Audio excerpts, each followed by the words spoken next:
So dyan makikita nyo, gumagamit na kami ng strap. So ang kalaban ko dito guys si Elijah. So gagamit tayo ng King's Move. At siya naman yung magpa-flap press. Siya yung magpa-flap press. At ako yung magki-King's Move dito. So si Elijah yung nakakulay green, ako naman yung nakakulay red ng damit. So abangan nyo.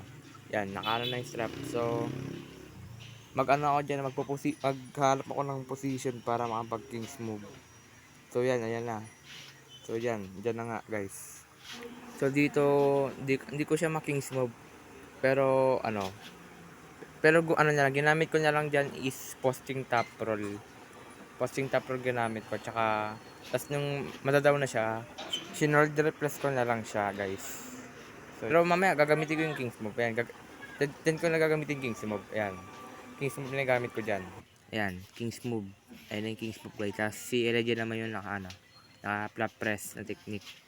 Ayan guys. Ayun yung flap press na technique na delikado. Pero kung may training ka, hindi naman delikado yan. So ayan na guys. Sa King's Move na ako dyan. Medyo masakit siya sa tendons. Ayan, binan ko na siya. So yan, isa pa uli. So dyan guys, naman tayo. Magpa-flap press naman tayo dyan. So yan, ayan. Na-down natin siya sa flap press ng technique. So apat pala yung technique na gamit ko guys.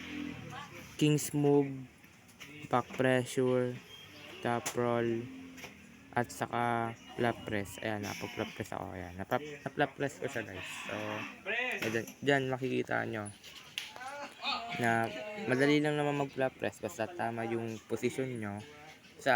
Aralin yung position basta mag-aral kayo ng position sa flap press.